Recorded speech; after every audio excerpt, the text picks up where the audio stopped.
Boa noite, minha gente, tudo bem? Boa noite, espero que vocês estejam bem desde o último encontro que a gente teve da FLIA, dessa atividade de oficinas culturais. Estamos hoje aqui, dia 30 de setembro, no último dia do mês, para trazer esse segundo momento das oficinas culturais pré-FLIA. É uma atividade que está acontecendo aí como um processo de formação, de trocas de experiências, de trocas de histórias, de memórias e de afetos para pensar a organização da próxima Feira Literária de Assis, que vai acontecer no ano que vem, que Covid nos proteja. E hoje a gente vai falar um pouco, então, sobre os 60 anos de Quarto de Despejo, o livro da Carolina Maria de Jesus, uma das leituras que tem acompanhado aí os processos de organização da feira literária e as formas com que a gente tem pensado as relações. E para hoje também a gente tem aí para bater um papo com a gente, dois grandes amigos convidados, a Rafaela Fernandes, professora lá da UFRJ, que vai falar aqui com a gente um pouco sobre a obra da Carolina, ela que é doutora em literatura. E também vamos estar... Olha, tem janelinha subindo. E também a gente vai ter a participação do Jonathan Bocejo, para os conhecidos de Assis, que também vai trazer um pouco das questões da obra da Carolina Maria de Jesus e fazer aí um bate-papo entre os dois. Eu estou aqui acompanhando a infra também, ao mesmo tempo, mas nesse primeiro momento da oficina cultural, a gente vai ter a participação da Rafaela, né, que vai trazer um pouquinho, então, da experiência dela, de vida e de estudos e de história com a Carolina Maria de Jesus. Gostaria de chamar a Rafaela Fernandes. Olá, companheira. Boa noite. Olá. Boa noite. Boa noite. Bom, boa noite a todos, a todas e a todes. É sempre uma alegria, né, para mim, retornar a Assis de alguma maneira, estar falando com vocês. É um retorno a Assis, um lugar onde eu ganhei muitos amigos, muito conhecimento. Eu tive a oportunidade de não apenas fazer o mestrado em Assis, mas também a graduação em letras, minha segunda graduação. E foi um momento muito importante nesses mais de 20 anos da minha pesquisa, porque a Unesp de Assis, ela aceitou de pronto comprar imagens dos microfilmes de Carolina Maria de Jesus no finalzinho ali do meu mestrado, e aí durante a graduação, essa segunda graduação em letras, eu tive a oportunidade, então, de, junto ao CEDAP, que é o arquivo que está dentro da Unesp, ler esse material. Infelizmente, esse material é um material muito importante, inédito, que traz uma Carolina para além do quarto de despejo. Espero poder apresentar ela aqui para vocês, ainda que em 10 minutos de fala, 15. Mas, e a gente tem o Jonatas, que vai falar depois, que está fazendo um trabalho muito interessante, e também pesquisando esse material. Então, a minha fala ela já se inicia como uma espécie de apelo para que as pessoas conheçam esse material e estudem esse material que foi tão difícil a gente poder adquirir, né?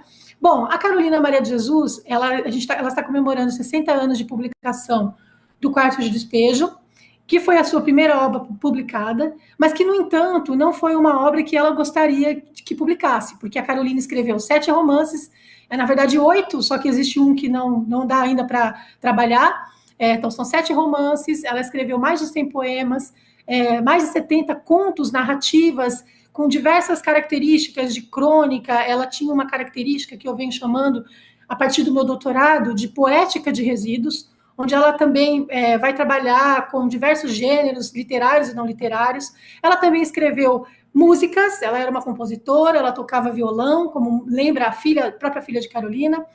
Então, ela compôs um livro na época, mas depois, infelizmente, um disco e o outro disco ficou no prelo.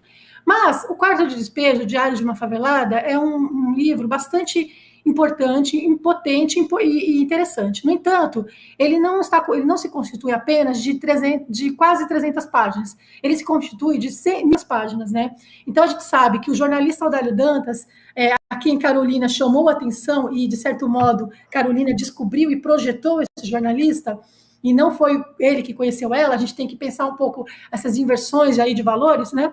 Então, Carolina, ele chega até Carolina e ele só tinha interesse de publicar os textos diarísticos, porque ele era um jornalista. E, no entanto, ela queria publicar os seus textos literários. Bom, ela publica esse diário, que sofreu diversos cortes, inclusive importantes, que são momentos onde a Carolina vai falar de textos que ela estava lendo, e quando a gente já vai estudar os manuscritos, não apenas esses que estão na Biblioteca Nacional e que hoje estão na Unesp de Assis, no CEDAP, mas também em outros 4 arquivos, além de também os arquivos privados, a gente percebe uma Carolina literária, uma Carolina que está preocupada em um processo de criação, que está lendo e refazendo seus textos, e que está, de certo modo, respondendo à sociedade que tentou enquadrá-la apenas no estigma de uma escrita testemunhal e de uma mulher com um lenço na cabeça, sofrida, que apenas falava sobre as desgraças na favela. No entanto, Carolina ela era muito mais que isso, né? Ela lia Maupassant, Émile Zola, ela leu também diversos clássicos portugueses, brasileiros. Inclusive, ela reutilizava esses textos. Agora mesmo, acabei de publicar um artigo onde eu faço uma relação entre um conto dela, que está num livro online, que toda pessoa pode baixar, que nós publicamos em 2014, no centenário, que não é bem centenário, porque a própria Carolina vai questionar a data de nascimento, já que uma vez que ela não foi registrada porque era negro, assim como seus parentes, né? Então, a gente publicou esse livro que está online, Onde Está a Felicidade? Nesse conto, ela faz ela utiliza um romance do Camilo Castelo Branco, Onde Está a Felicidade, e ela faz toda ali uma inversão nessa narrativa e transforma num conto. E a Carolina era muito sagaz, né? Porque ela tinha essa percepção de que estava sendo utilizada, que a sua imagem estava sendo utilizada, que os seus textos literários não estavam sendo publicados. E muitos diziam que o que ela escrevia não era literatura, era subliteratura. E ela escreveu, num trecho dos seus manuscritos, uma espécie de recado para todos aqueles que disseram que o que ela fez não é literatura. Nós publicamos esse excerto nesse livro, Meu Sonho é Escrever, onde ela vai dizer assim: os pássaros cantam na linguagem certa, na linguagem correta e sincera que a própria mãe natureza lhes deu. Falar é bonito quando se fala certo. A linguagem só tem valor quando se trata de nominações estranhas.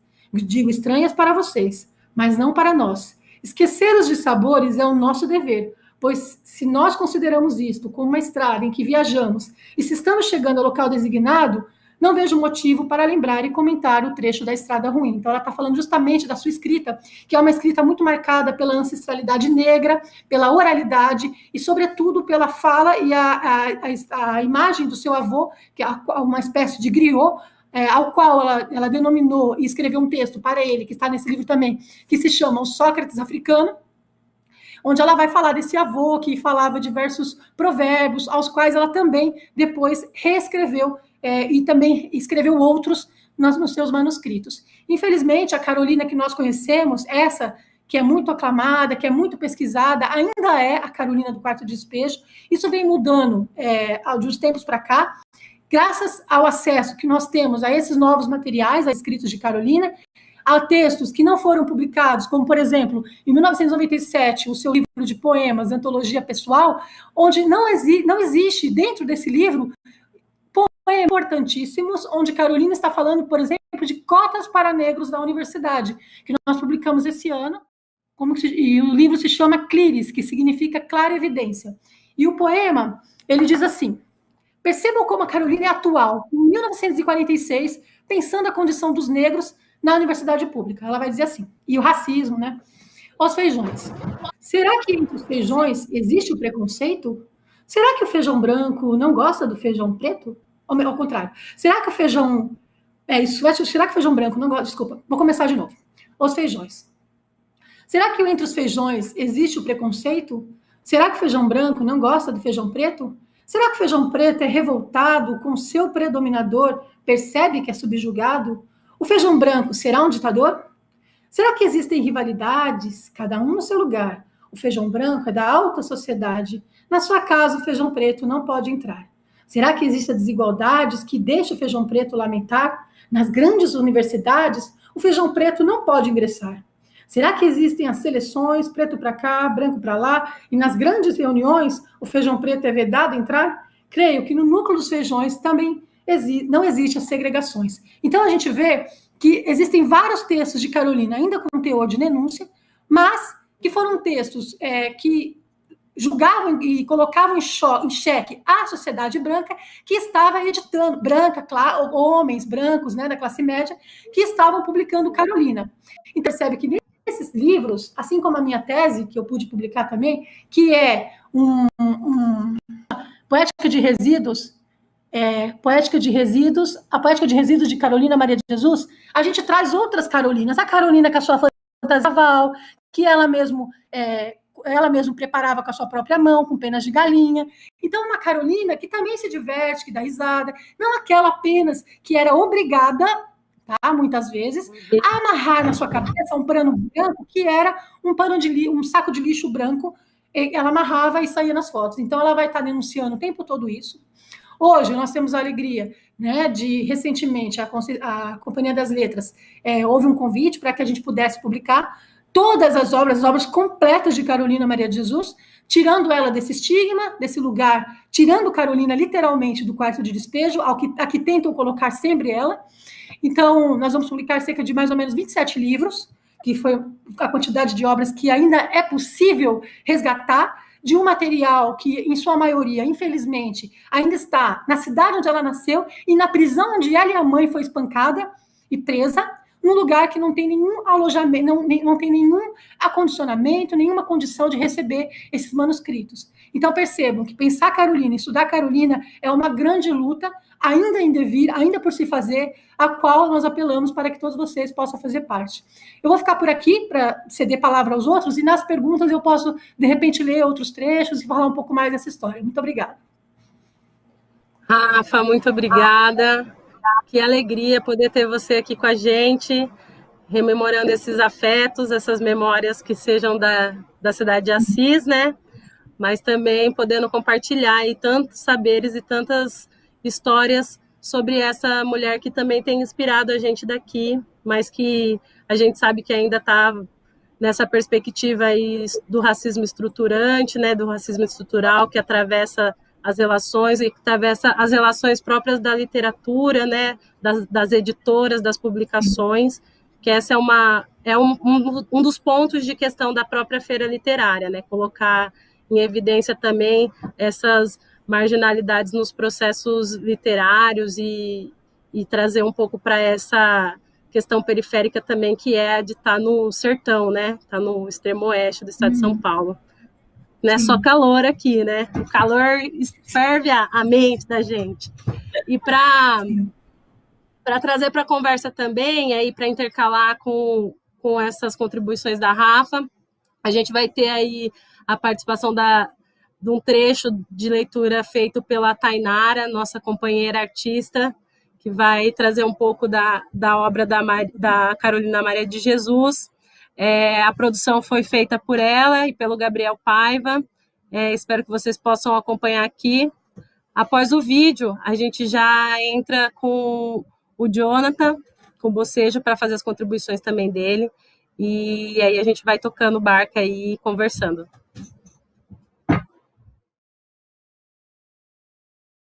De Carolina Maria de Jesus. 16 de junho. O José Carlos está melhor. Dei-lhe uma lavagem de alho e uma chá de hortelã. Eu zombei do remédio da mulher, mas fui obrigada a dar-lhe, porque atualmente a gente se arranja como pode. Devido ao custo de vida, temos que voltar ao primitivismo. Lavar nas tinas, cozinhar com lenha. Eu escrevia peças e apresentava aos diretores de circos. Eles respondiam-me: é uma pena você ser preta. Esquecendo eles que eu adoro a minha pele negra e o meu cabelo rústico. Eu até acho o cabelo de negro mais educado do que o cabelo de branco, porque o cabelo de preto, onde põe fica, é obediente, e o cabelo de branco é só dar um movimento na cabeça e ele já sai do lugar, porque é indisciplinado. Se é que existe reencarnações, eu quero voltar sempre preta. Um dia, um branco disse-me: Se os pretos tivessem chegado ao mundo depois dos brancos, aí os brancos podiam protestar com razão, mas nem o branco nem o preto conhece a sua origem. O branco é que diz que é superior. Mas que superioridade apresenta o branco? Se o negro bebe pinga, o branco bebe. A enfermidade que atinge o preto atinge o branco. Se o branco sente fome, o negro também. A natureza não seleciona ninguém. 23 de junho. Passei na açougue para comprar meio quilo de carne para bife. Os preços eram 24 e 28. Fiquei nervosa com a diferença dos preços. O açougueiro explicou-me que o filé é mais caro. Pensei na desventura da vaca, a escrava do homem, que passa a existência no mato, se alimenta com vegetais, gosta de sal, mas o homem não dá porque custa caro. Depois de morta, é dividida, tabelada e selecionada, e morre quando o homem quer. Em vida, dá dinheiro ao homem, e morta, enriquece o homem. Enfim, o mundo é como o branco quer. Eu não sou branca, não tenho nada com essas desorganizações. Quando cheguei na favela, os meninos estavam brincando.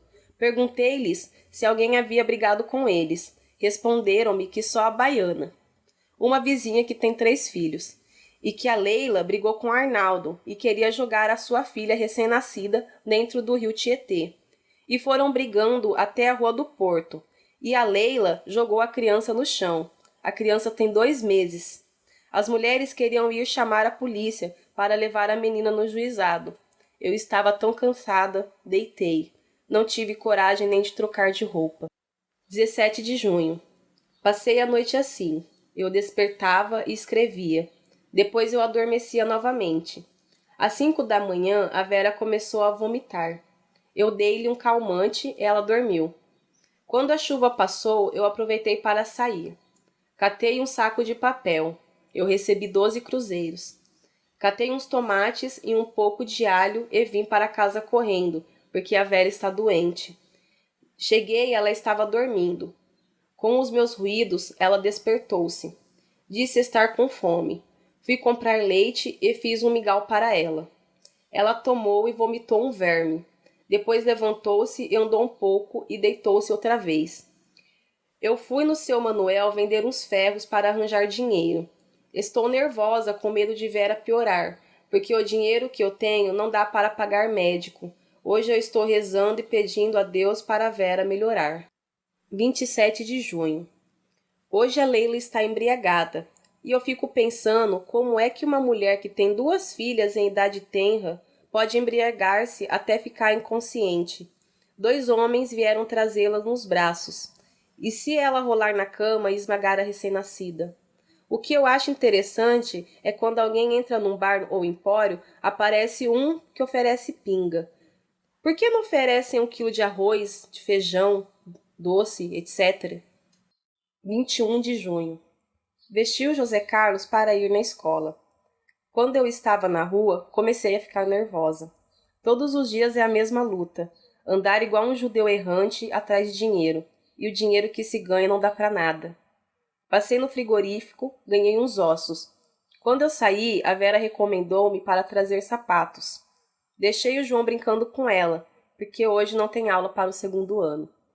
Percorri várias ruas e não havia papel. Quando ganhei 30 cruzeiros, pensei, já dá para pagar os sapatos de Vera. Mas era sábado e precisava arranjar dinheiro para o domingo. E Vera já estava idealizando o cardápio de domingo. Na Avenida Tiradentes, eu ganhei uma folha de Flandres e fui vender no depósito do senhor Salvador Zanucci, na Rua Voluntários da Pátria. Eu estava de mal com ele, mas ele não me fez mal nenhum. Até emprestou-me dinheiro quando eu fiquei doente. Quando eu fiquei doente, eu andava até querendo suicidar por falta de recursos. O senhor Salvador perguntou-me por que foi que eu sumi de lá. Eu fiquei envergonhada com sua acolhida tão gentil. Ele deu-me 31 cruzeiros. Fiquei alegre, saí correndo. Ia comprar os sapatos para a Vera. Lembrei que havia deixado a sacola no depósito, mas o trânsito estava impedido. Consegui atravessar para pegar a sacola. Ele disse-me, você saiu correndo e esqueceu a sacola. Catei mais um pouco de papel e recebi 10 cruzeiros. Fiquei com 71 cruzeiros. Dei 30 para os sapatos, fiquei com 41. E não ia dar para comprar café, pão, açúcar, arroz e gordura. Pensei nos ossos. Eu ia fazer uma sopa. Tem um pouco de arroz, um pouco de macarrão. Eu misturo tudo e faço uma sopa. E a Vera, se quiser, come. Se não quiser, que se aperte. A época atual não é de ter preferência nem nojo. Cheguei em casa para ver a Vera. Ela estava brincando. Pensei, ela já deve estar melhor. Ela estava coçando-se com a pele toda irritada. Acho que foi o chá de alho que lhe dei. Jurei nunca mais dar-lhe remédios indicados por lavadeiras de hospitais. Mostrei-lhe os sapatos, ela ficou alegre.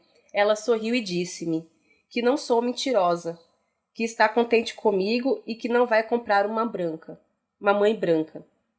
Que falei que ia comprar sapatos e comprei, que eu tenho palavra. Eu estava tão cansada. Eu queria sair para arranjar mais dinheiro, mas a canseira dominou-me. Ouvi as crianças gritar que estão dando cartões. Corri como flecha. A canseira sumiu. Encontrei o João, que já vinha com o cartão acenando na mão. Todos estavam sorrindo, como se estivesse ganhado um prêmio. Li o cartão.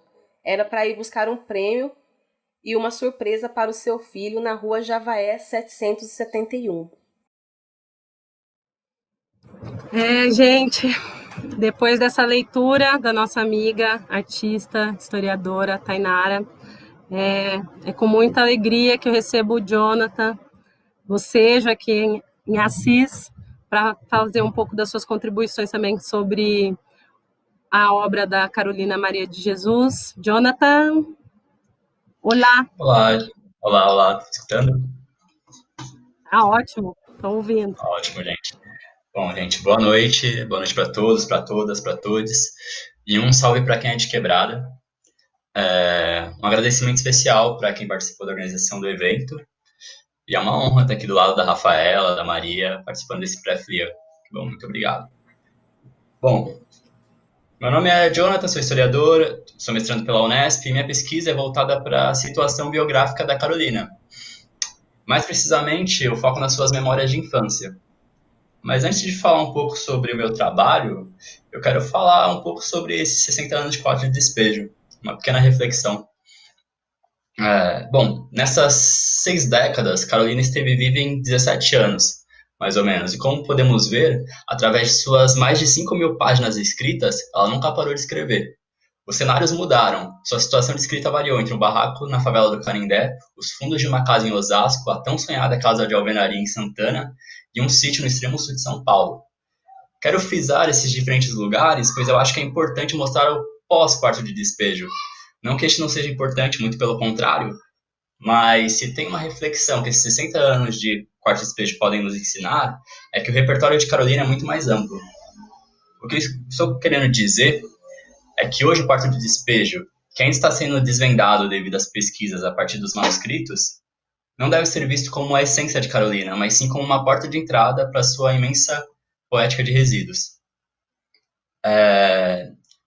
Se pouco tempo após a publicação do Quarto de Despejo em 60, a escritora já sofria um processo de esquecimento, acredito que o seu resgate está acontecendo em um ritmo muito acelerado, intenso nos últimos anos. Meu primeiro contato com Carolina ocorreu em 2016, no meu 4º ano de graduação, e não foi pela disciplina do programa de História, embora a minha atual orientadora passe algum livro da Carolina para fazer uma resenha ano sim, ano não, revezando com outros autores negras e negras que não têm espaço dentro da academia. Quem me apresentou foi uma amiga que falou que tinha um livro de uma escritora preta favelada que escrevera na década de 60. Só a combinação escritora preta favelada já seria o suficiente para chamar minha atenção. Mas ter publicado o Construtor do Sucesso 60 tornava a situação ainda mais incrível por pelo menos 2 pontos. Primeiramente, a grande barreira quebrada por uma mulher negra favelada, por conseguir publicar num período tão difícil até mesmo para as mulheres brancas. O segundo ponto é a surpresa de eu ter descoberto Carolina somente com 21 anos e no final da minha graduação. Bom, daí começou a minha investigação por Carolina e percebi que poucas pessoas sabiam de sua existência. Menor ainda o número de pessoas que tinham lido alguma coisa da sua obra.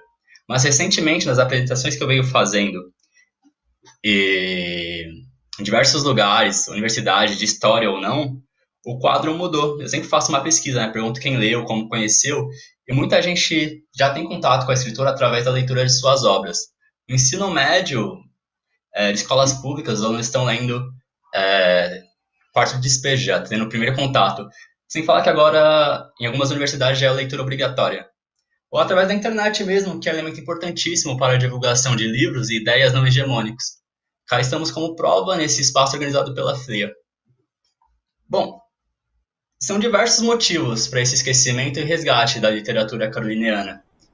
Podemos destacar rapidamente a sua importância no que diz respeito aos movimentos negros e feministas, em especial no que diz respeito às mulheres negras.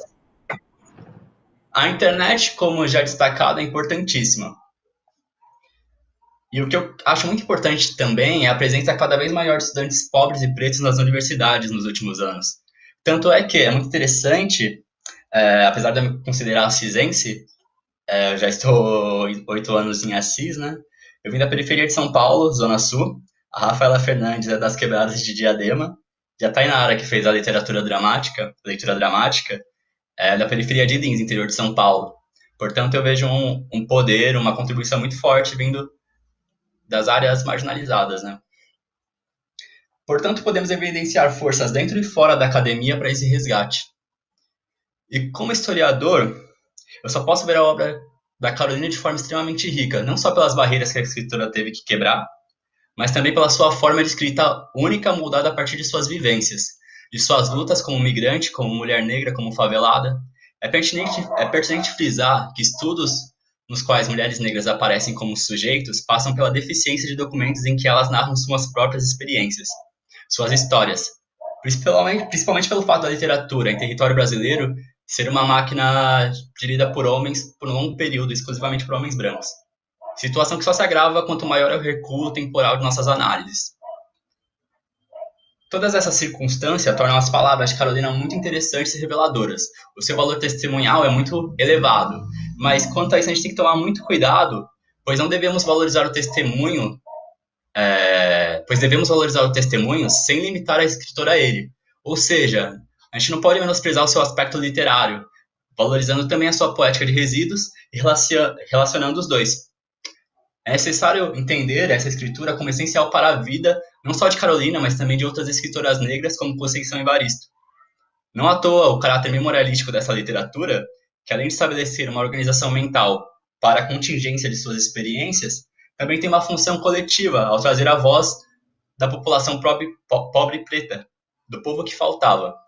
E, ao mesmo tempo, é uma forma de desmascaramento social e denúncia quando uma subalterna quebra as barreiras sociais ao escrever. Diante disso, Carolina de Jesus pode ser e tem sido cada vez mais utilizada nas mais variadas análises, literatura negra, intersecção de opressões, memória e por aí vai. Estudos que têm suas particularidades também se mesclam em diversos pontos, e no meu caso, eu estudo a infância. Para isso, eu não utilizo o Quarto de Despejo, por exemplo, mas sim os seus contos autobiográficos, em sua versão datiloscrita, como a Rafaela já falou, tem no CEDAP, foi ela que fez todo o corre, eu utilizo esse material inédito, nos quais ela rememora e dialoga com Bitita, o seu eu menina. Carolina é chamada de Bitita na infância, reconstruindo suas memórias infantis na pequena cidade de Sacramento, no começo do século XX, onde ela nasceu. Uma versão desses textos veio a ser publicado como Journal de Bitita na França em 82, e no Brasil esse texto foi publicado em 86, sendo apenas uma tradução. Ou seja, o livro é uma tradução do francês. E vocês conseguem compreender a importância de fazer uma análise a partir dos manuscritos, dos datiloscritos, a importância desses livros sendo reeditados e publicados pela Rafaela. E também é importante lembrar que é uma obra póstuma, pois Carolina falece em 77. Esses textos foram escritos em meados da década de 60, quando a Carolina, que já havia saído da favela para a alvenaria e de lá para o sítio, passa por um período de desilusão quanto à possibilidade de ser escritora, mas ainda assim de intensa produção literária. Para concluir já, eu quero expor que o gênero autobiográfico está mudando e se ampliando. Isso é resultado de uma luta contemporânea, devido à sua apropriação por parte de indivíduos que até então não eram ouvidos. E a infância é uma das bases dessa autobiografia, pois ela funciona como uma relação geracional, produzindo uma relação sobre as dimensões de mudança e de transformação dos costumes relacionada à formação do adulto. Dessa forma, em uma autobiografia, a parte da infância pode ser lida como produto de um diálogo entre a criança que a autora foi e a adulta que ela é. Não apenas passado e presente dialogam nessa narrativa, mas também um futuro com expectativa de quem narra.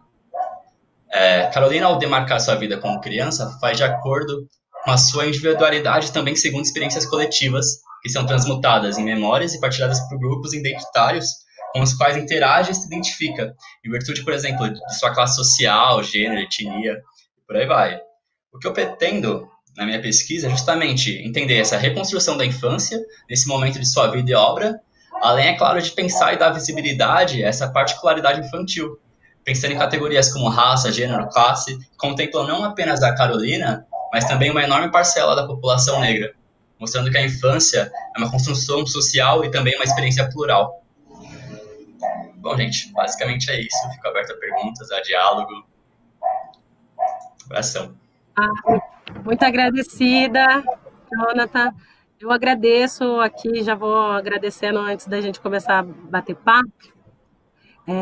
Agradecer também as minhas companheiras de luta aí que estão junto nesse processo de mobilização e organização da Feira Literária de Assis, que a gente está indo aí para essa quarta edição, e a ideia, então, para trazer para esse contexto aí, esse momento de discussão, essas junções das contribuições que vocês trazem e esse processo de resistência que a gente tem tentado fortalecer aqui em Assis, que é também se aproximar aí de literaturas e processos literários que são periféricos e que são invisibilizados, né? A gente está, então, nesse processo de formação enquanto grupo de produção da feira, né?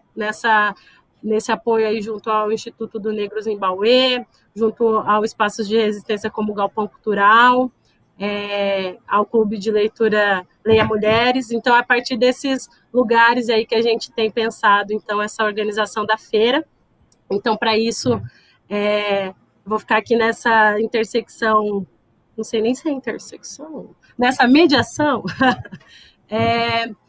Lembrei aqui, na hora que vocês estavam falando, que quando vocês trouxeram a questão desse conceito, que eu acho que é um conceito da Rafa, de poética dos resíduos, que eu conheci a Carolina Maria de Jesus numa formação com catadoras e catadoras de materiais recicláveis aqui numa das ações da incubadora, que era uma formação regional com todas as bases de catadores, e a gente trabalhou como disparador de um dos espaços de roda de conversa, o livro Quarto de Despejo.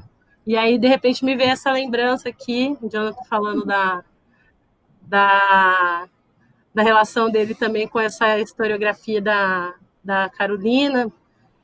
E acho que é isso, a gente vai começar a conversar aqui, o chat está aberto também aí nas redes de acesso e de transmissão aí, no YouTube, no FaceTruck, no canal de TV aí da FEMA TV, que está dando esse suporte técnico para a gente. Já tem umas pessoas cheias de carinho e afeto aí, subindo uns comentários de saudades, Rafa, falando aqui, mas eu acho que a gente podia começar, então, com essa questão de sair dessa romantização, então, do sofrimento, né, da pobreza, que eu acho que é uma dos lugares aí que eu vejo que você traz, Rafa, na sua fala. Não sei se a gente pudesse já começar com essas interseções aí, porque esse é o lugar que a gente tem publicado, né, de publicidade da Carolina Maria de Jesus, né, que é uma técnica e até da mídia e da publicidade, né, de partir por esse lugar. Então, acho que a gente pode fazer assim, você fala um pouco, o Jonathan fala um pouco, a gente vai se falando. Beleza. Bom, primeiro eu esqueci, porque na ânsia de falar em 10 minutos sobre Carolina, acabei esquecendo de agradecer a Mônica da Silva, que é do Zimbauê, que foi assim, quem me chamou para falar, e vocês dois, para mim é uma alegria estar revendo vocês, estar falando com vocês. Também eu tive a oportunidade de participar da qualificação do Jonatas, e é um trabalho que promete, assim, muito, muito bom mesmo, assim, eu sou uma pessoa que tenho muita alegria, assim, de poder ter lido e estar acompanhando o processo dele. Bom, na verdade, assim, se a gente pegar todas as capas de livros dos anos 60, não sei se vocês estão vendo uma que está aqui atrás de mim, mas eu vou pegar. Se a gente pega as capas de livros, é só um exemplo que eu vou dar para vocês. Acho que caiu, não vai dar. Mas, enfim, se vocês fazem uma pesquisa rápida no Google e procuram, tá desse lado, que eu estou vendo aqui, ó. Essa capa, por exemplo. É uma capa que foi publicada, né, nos Estados Unidos. E aí a gente pega em 64, e a gente vai pegando, assim, vários livros dessa época. Quando eu vou dar aula, daí eu mostro os slides, eu mostro todos os livros. As pessoas, assim, conseguem compreender por que eu falo isso, né? Então, quando eu vi a Tainara Rafaela fazendo a fala com esse turbante poderoso no cabelo, é exatamente isso que eu estou falando. Não se trata de um lenço, porque a Carolina também usava lenço na cabeça, né? É uma coisa comum entre as mulheres.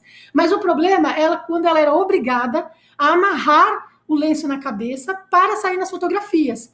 Por quê? Se a gente pega os prefácios de caso de diário de quarto de despejo, os prefácios de Caso de Alvenaria, que é o Diário de uma Ex-Favelada. Inclusive, o primeiro livro que vamos publicar pela Companhia das Letras vai sair em março ou abril. Então, e sem nenhum corte. Se a gente pega esses livros, a gente percebe o quê? Um prefácio do Aurélio Dantas, que está moldando e preparando a Carolina para o leitor brasileiro, num discurso de um sofrimento, e que vai um discurso que até hoje se mantém. Muito por conta de que as pessoas têm acesso a esses textos e não aos outros. Então, assim, não é uma... E também porque é uma potência, Carolina. Mesmo com todos os cortes, a gente percebe a potência na voz e no discurso de Carolina.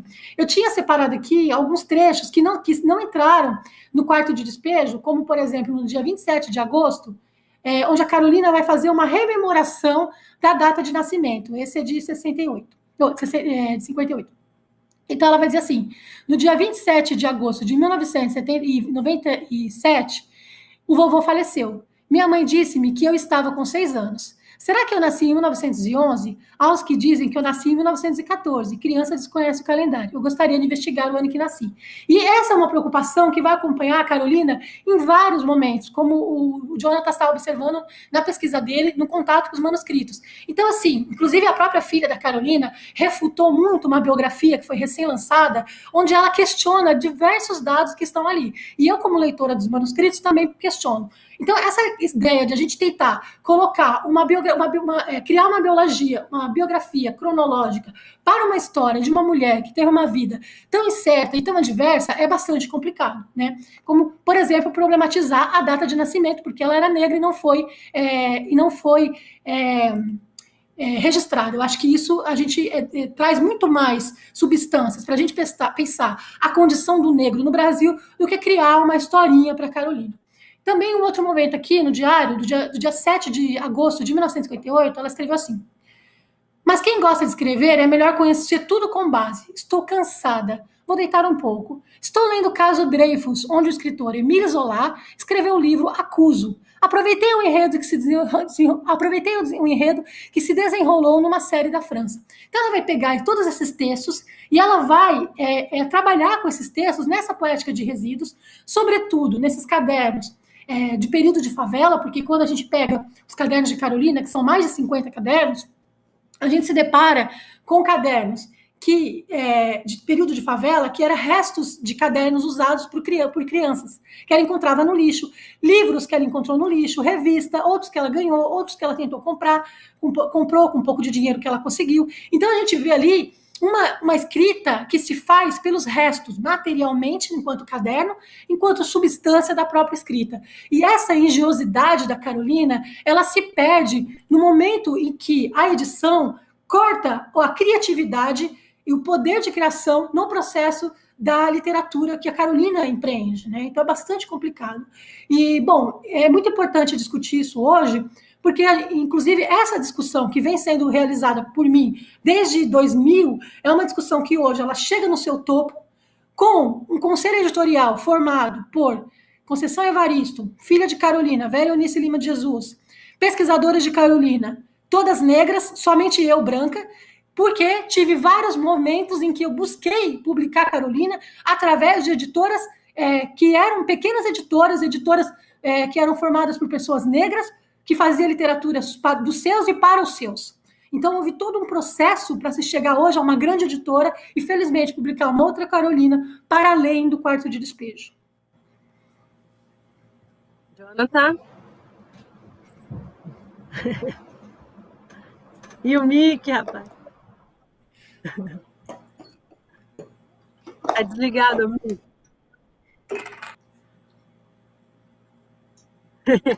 Nossa, esse é o drama da pandemia, né? Microfone desligado. Então, gente, fica difícil para mim até falar, porque ela é a minha maior referência dos manuscritos, só isso, né? Ela pega, fala tudo, não deixa nada para mim. Mas não tenho muito o que complementar. Essa é uma questão de como a Carolina tem uma escrita muito forte. Ela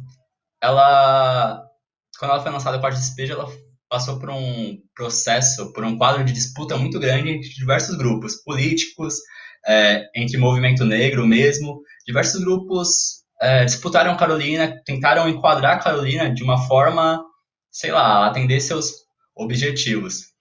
Tanto que até no processo, é muito interessante, quando é lançado o Quarto de Despejo, a livraria foi decorada como uma favela. Trouxeram terra da favela e colocaram. Tinha uma faixa enorme, essa favelada escreveu um livro. E hoje em dia também, né, Carolina é um grande... por exemplo, ela coloca essa biografia que foi feita totalmente contestável. A Carolina está sendo novamente alvo de disputas de identidade, de construções políticas. E, bom, basicamente é isso. Eu estava pensando aqui, né, que o Jonathan comentou um pouco também sobre essa inserção da Carolina como literatura básica, e seja no ensino médio, ou aí a Unicamp, que introduziu o Quarto de Despejo na literatura obrigatória. Como é que vocês têm acompanhado aí esses processos, tanto de aproximação, né? Vocês falam dessa escrita de resistência, dessa poética de resíduo que foge à captura, né, da edição, essa busca, pelo menos é o que eu estou entendendo aqui, que vocês estão fazendo enquanto catadores também, né, de memórias, de afetos, de potências que tem na escrita da Carolina. Saber de vocês, assim, nesse momento, essa questão de sempre, né, gente, nesse momento de destruição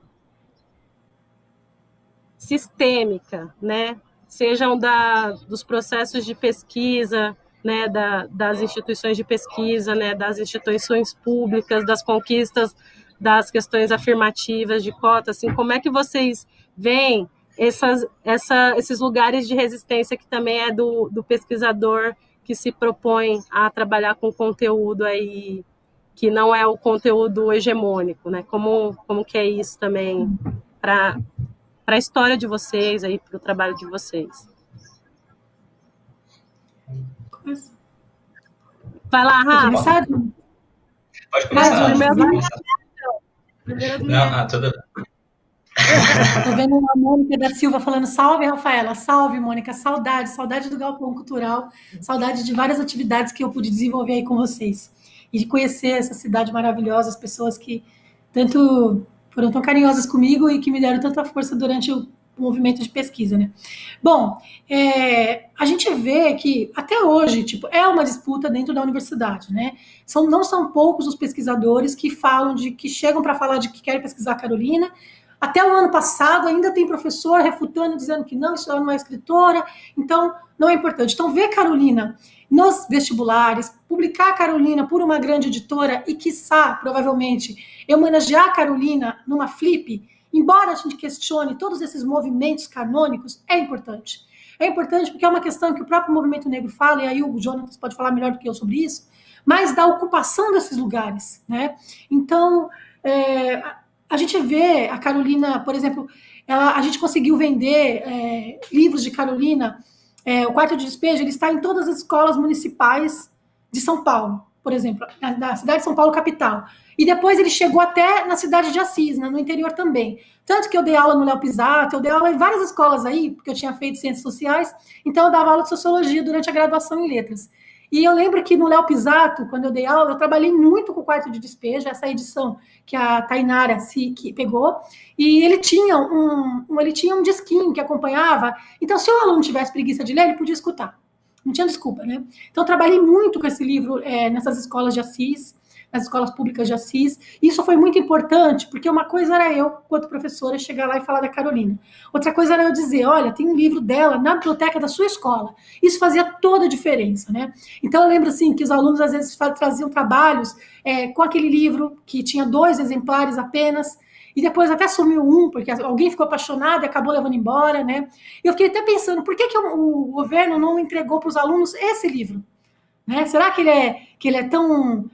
ainda, né, um livro que foi proibido por Salazar no período da ditadura, será que ele ainda é tão subversivo ainda, né?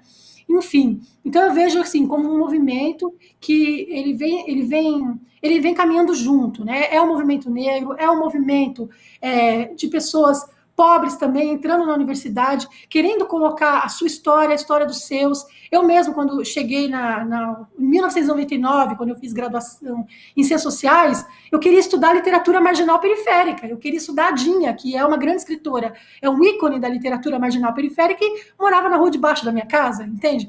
Então, era uma preocupação minha, até que chega um amigo meu e me entrega um livro da Carolina que ele encontrou no lixo da biblioteca da universidade. Então, vejam, não foi raros momentos que eu encontrei livros da Carolina em sebos por R$1 jogados no lixo, livros raríssimos que hoje você tem que pagar R$300 na internet, R$1.000, livros assinados por Carolina, né? Eu tenho vários livros aqui, várias edições. Então, assim, pela minha própria pesquisa, pela minha caminhada, eu percebo que esse aumento, essa visibilidade de Carolina, de fato, vem aumentando. Mas temos que tomar cuidado, porque qual é o uso político que se faz disso, né?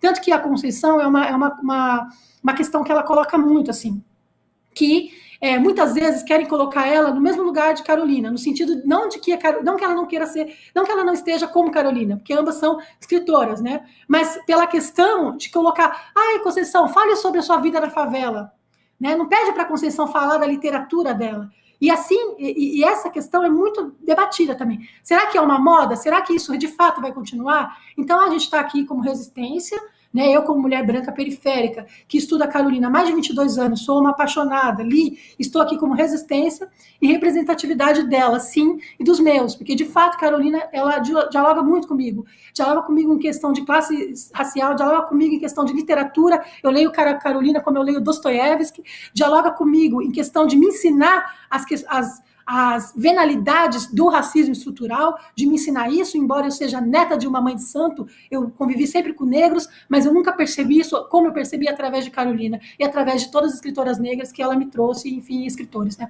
Então eu acho que é mais ou menos isso.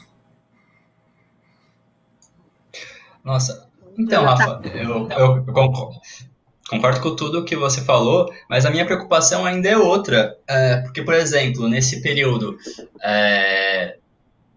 ultraconservador que estamos vivendo, de negação de várias coisas, o meu maior medo mesmo é o uso da Carolina, por exemplo, aqueles poemas que ela fala sobre ditadores, sobre políticos de direita, aquilo ser usado, é até bom você estar aqui, porque eu estava querendo te perguntar isso mesmo, aquilo ser usado para tentar distorcer tudo o que a gente vem construindo há anos. e desconstruindo também sobre Carolina. Meu maior medo nesse período conservador, negacionista, é fazer uma deturpação oficial até, sei lá, né, na escola mesmo de Carolina, a partir, sei lá, desses poemas, dessa questão ambígua, sabe?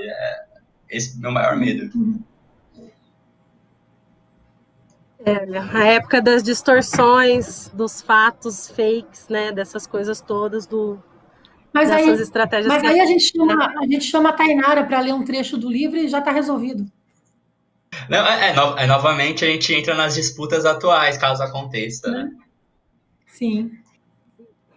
Tem coisas que eles não vão capturar. Tem coisas que eles não vão capturar nunca. Aliás, gente, eu quero até também, já que você falou essa palavra, eu lembrei de um trecho de um poema dela. Olha isso, gente, é muito atual. Se usarem para isso, a gente usa esse poema aqui. Ó. O que nos falta é cultura, vontade e dinamismo. O que o nosso governo procura é conduzir o povo ao abismo. É fraca a nossa alimentação. Não sentimos o seu efeito. É igual o chefe da nação, medíocre depois de eleito. Na campanha eleitoral, nos promete vida decente, mas depois é um animal que nos ataca com unha e dente. Político quer enriquecer para não mais trabalhar. Quando o mandato vencer, deixa o cargo e vai viajar. Porque tem essa questão também na Carolina. Rafa. A gente não pode perder a dimensão do ser humano, né? Quando a gente vê Carolina, eu mesma, nossa, quando eu li Quarto de Despejo, em 1999, 2000, eu cheguei na minha professora de sociologia e falei, como pode uma mulher tão revolucionária querer tomar banho de chuveiro, querer ter os mesmos privilégios, querer ter uma vida burguesa? E ela falou assim, Rafaela, se você vivesse num barraco, dormindo em cima da lama, você não ia querer tomar um banho quente, não? Então é isso, sabe? Essa dimensão da humanidade, das ambiguidades, a gente não pode perder. Carolina tinha um momento que ela adora o Getúlio Vargas, depois ela não gosta mais. E para mim, muito sintomático o final da vida da Carolina. Os textos finais, onde a Carolina, de fato, ela está total consciente, ela sai do quarto de despejo, ela chega na almejada casa de alvenaria, sofre racismo, pela cor da pele, sofre preconceitos em relação à sua literatura, que não é reconhecida, publica alguns livros com o seu próprio resto de dinheiro que chegou na sua mão, e depois ela percebe que tudo aquilo que ela sonhava, que ela almejava, caiu por terra. Então, assim, a gente vê uma Carolina muito mais sensata, muito mais crítica, onde essas ambiguidades são desconstruídas. E nessas edições, essa edição da Companhia das Letras, a ideia é essa, é mostrar essa Carolina que é autodidática, que vai se transformando ao longo da sua caminhada literária. E também é nesse período que ela escreve e reescreve contos memorialísticos, autobiográficos e por aí vai. Ela faz sua trajetória nesse período maduro dela, muito interessante. E aí ela reescreve esses textos, modificando as histórias. Tanto que o nosso querido Jonatas, ele comenta aí desse livro, né, Le Journal de Bitita, que foi publicado primeiro na França, depois da morte de Carolina, a partir de 2 cadernos que a Carolina entregou para 3 francesas feministas. Olha só, elas publicaram, e a filha da Carolina ficou sabendo muito depois disso. Quando eles fizeram no Brasil, eles fizeram a versão direta do francês para o português. O que acontece? Eu fiquei em 2003 até mais ou menos 2007 ligando, né, para Clélia Pizar, que era brasileira, uma delas era uma brasileira radicada em Paris, e eu fiquei mandando e-mail até que em 2004, ela finalmente entregou. Eu fiquei de 2001 a 2003, uma coisa assim. Eu acho que em 2004 ela finalmente entrega para o Brasil. Quando nos bons tempos, né, gente, onde a universidade apoiava os estudantes, eu fiz o doutorado na Unicamp, que é uma universidade que apoia a pesquisa de fato, então eu fiz um período da minha bolsa, do meu doutorado lá, com uma bolsa sanduíche em Paris. Eu fui na casa da Clélia Pisa, eu entrevistei ela, entrevistei todas as mulheres que participaram do livro, e sabe o que ela falou? Ela falou uma frase, essa entrevista, gente, ela tá online, tá? Vocês podem encontrar. Ela simplesmente fala o seguinte, ela fala assim, que a Carolina nunca poderia ser vista ao mesmo lado de Clarice Lispector. Para mim isso é muito sintomático, sabe? Mesma questão daquela imagem que tá a Carolina e a Clarice Lispector, que que o editor da biografia de Clarice fala que a Carolina ali é como se fosse uma empregada doméstica ao lado da grande e maravilhosa, com seus óculos de cinema, Clarice Lispector. No entanto, e na verdade, essa fotografia foi a Clarice Lispector indo junto com uma outra escritora no segundo lançamento do segunda edição de Quarto de Despejo. E aí tem a reprodução do diálogo, né? Que essa outra escritora fala. Ela fala assim, a Carolina fala, nossa, você aqui, uma grande escritora, que honra, né? Você estar aqui. Aí a Clarice fala assim, não, eu posso ser uma grande escritora, mas é você que escreve a realidade, Carolina.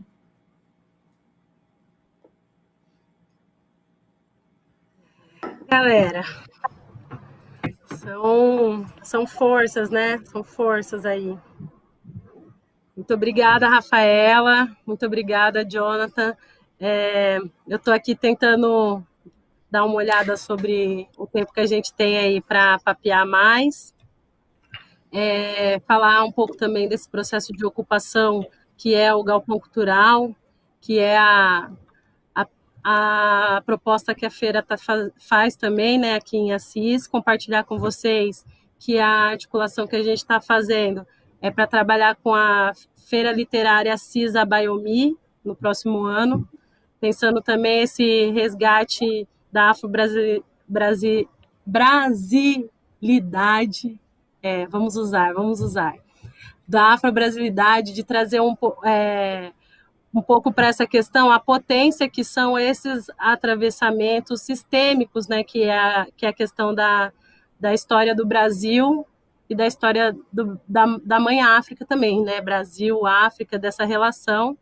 E a gente tem conversado muito também sobre essas questões do racismo estrutural, e quando vocês falam desse lugar de comparação, né, que coloca, por exemplo, Clarice Lispector e Carolina Maria de Jesus, ou mesmo quando o Jonathan fala desse processo de tradução, isso daí são coisas evidenciadas aí já como é enraizado mesmo esse processo de sociedade aí patriarcal, burguesa, branca, violenta, que é o reflexo dessas políticas que estão aí sendo aplicadas, né?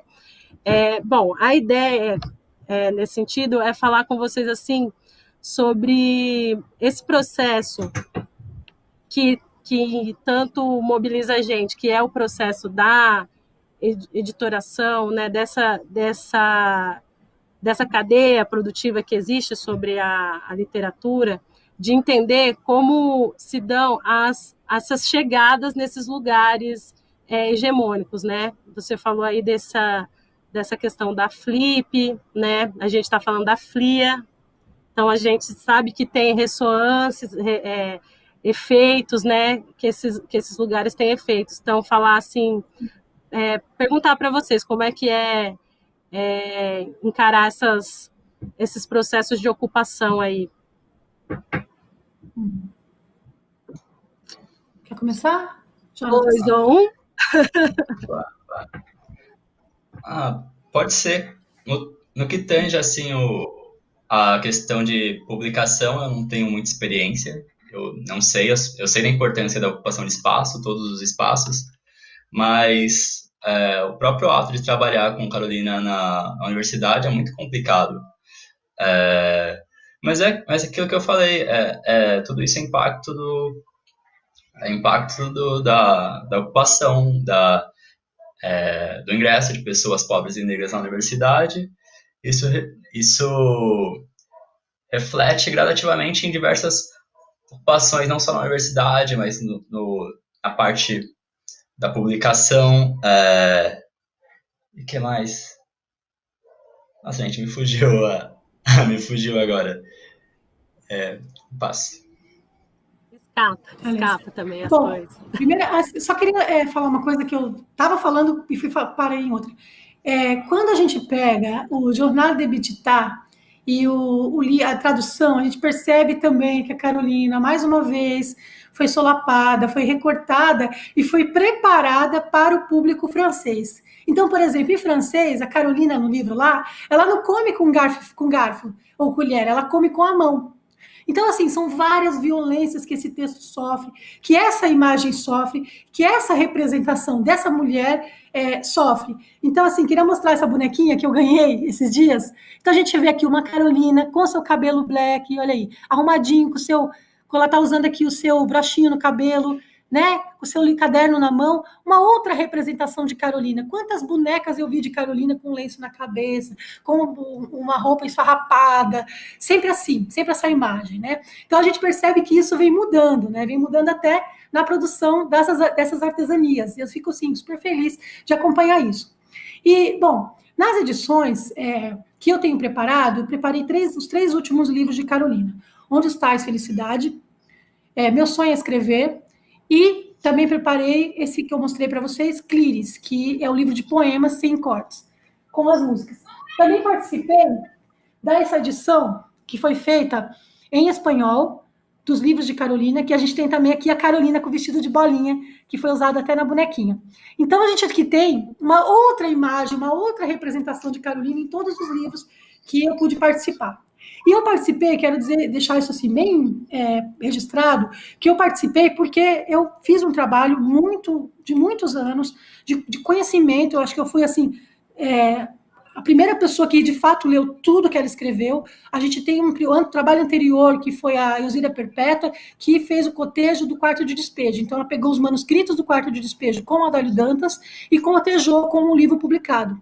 O meu trabalho ele tinha uma ânsia por Carolina, então eu quis ler tudo mesmo. Então, tanto que durou muito tempo a pesquisa, né? Então, por isso também que eu acabei me juntando com esses editores negros e essas editoras e organizadoras negras e fazendo esses livros. Né? Mas quando a Companhia das Letras chega até mim, eu não consigo pensar no primeiro, que eu não queria ser a Adélia Dantas de saia, né, gente? Chega, né? Segundo, porque eu tinha a dimensão de que essa obra era muito grande. Então, eu conversei com a filha da Carolina e a gente chegou num denominador comum de algumas convidadas e, sobretudo, claro, né, a Conceição Evaristo, que ela de pronto aceitou. Tanto que ela fala que a Carolina é uma grande referência literária para ela. Então, existe todo um cuidado que a gente vem tendo, de como a gente vai preparar, de não cortar nenhuma parte do texto, se a gente vai manter a grafia da Carolina, se a gente vai corrigir. Então, tem toda uma preocupação, um tratamento nessa obra que nunca foi dado. E eu digo até nem mesmo pelos 3 últimos que eu fiz, porque eu fiz sozinha, né? Com a ajuda de alguns, mas nunca foi uma decisão que a filha me ajudou em alguns momentos, mas, de fato, no fim, acabou sendo eu mesmo que preparei o texto. Então, hoje, a gente tem essa dimensão de que esse trabalho ele tem que ser um trabalho muito cuidadoso e um trabalho que se aproxime ao máximo do que seria o processo de criação da Carolina e que não estupre as ideias, as palavras dela, entende? Então, eu acho que isso vem mudando. Essas feiras que a gente também tem as feiras que são as Office feiras, né? Tanto que dentro da Flip Off, a gente tem a Off Flip, que esse ano eu ia participar, eles estavam homenageando a Carolina, muito por conta também da escolha, né? Muito desacertada da Flip, e que depois, quando o bicho pegou, né? E aí começou a pandemia, o que eles fizeram?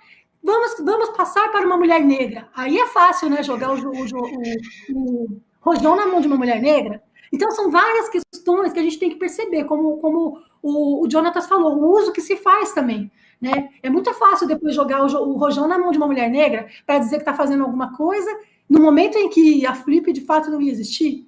Né? Então, e que foi muito questionada, né, pela escolha dessa mulher, que foi uma mulher que tinha uma visão super racista, preconceituosa do Brasil e tal.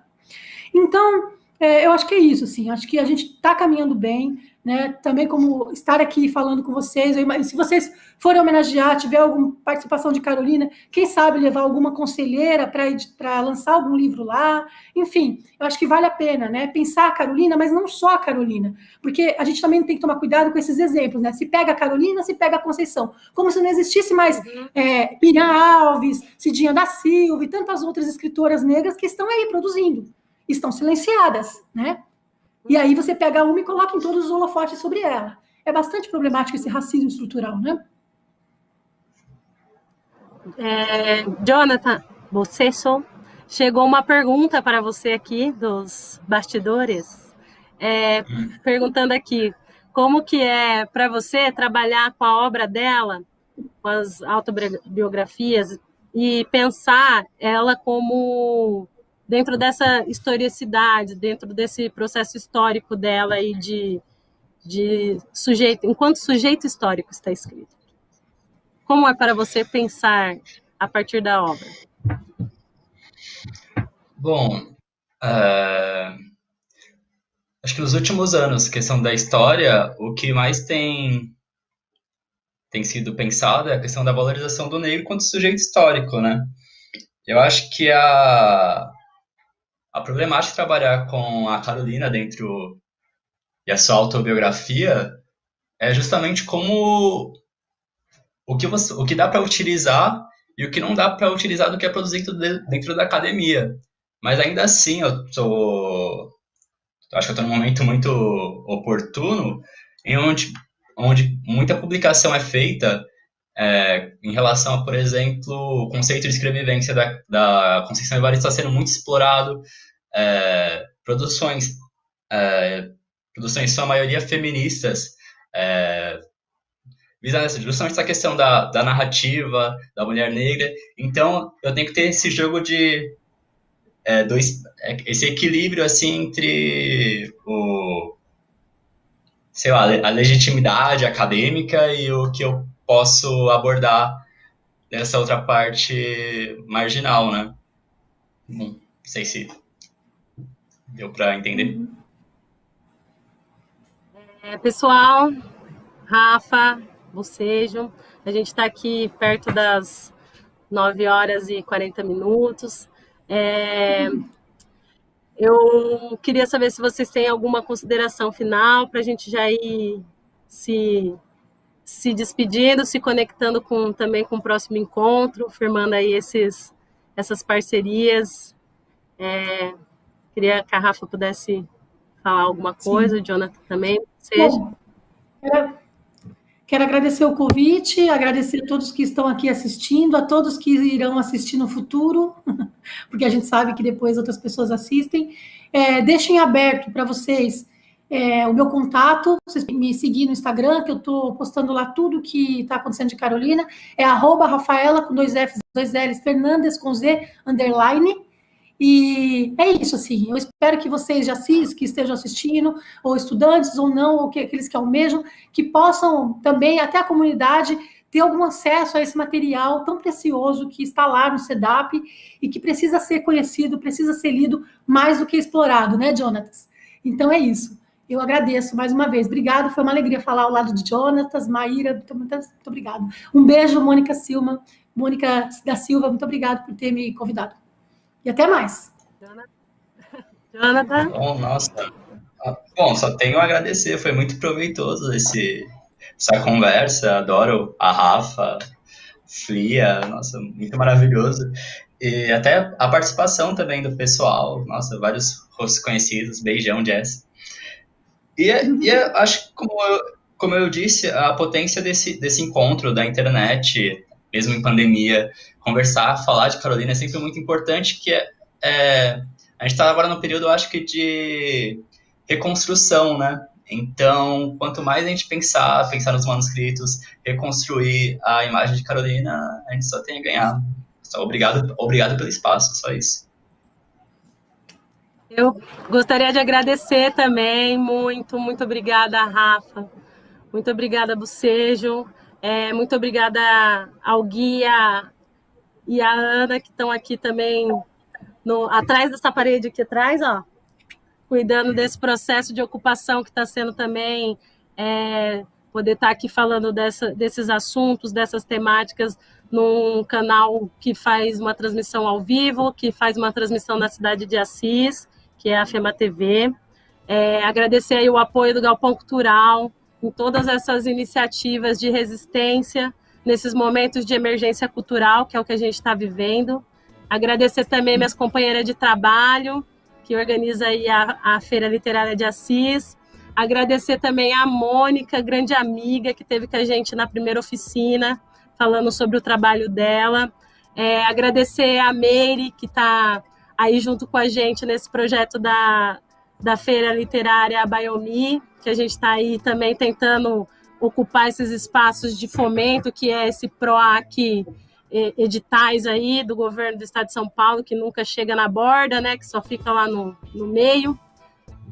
Então, diante de todos esses agradecimentos, agradecer em nome da feira. Essa é uma ação pré-FLIA. O próximo encontro vai ser no dia 21. Eita, vou falar abobrinha. Vai ser na segunda quinzena de outubro. A gente vai divulgar a data certa. Na terceira oficina cultural aí, contando com as nossas companheiras e amigas da Festa Literária do Grajaú, fazendo esse encontro de feiras e experiências. A gente já contou com a parceria do Grajaú ano passado, né, quando a gente fez a FLIA Marginal. E aí, para esse próximo encontro formativo de relações, de afetos, a gente recebe, então, as meninas, as mulheres guerreiras lá da Festa Literária do Grajaú. É isso, gente. Muito obrigada pela atenção de todas, de todos, de todes. Muito obrigada por vocês, pela disponibilidade, gente, pelo carinho, pela graciosidade de poder ouvir as contribuições. Acho que é isso. Eu espero que a gente possa se ver. A feira vai acontecer se os vírus permitirem, que a gente vai acontecer presencialmente. Esse é o nosso objetivo, ocupar essa virtualidade para esses encontros formativos, mas no intuito de estar fortalecido aí para um encontro presencial da Feira Literária, do Galpão Cultural, no ano que vem. Agradeço a todo mundo, então, aí, gente. Muito obrigada. É isso. Só alegria poder estar vivendo a vida com vocês e estar desse lado certo. Valeu, gente!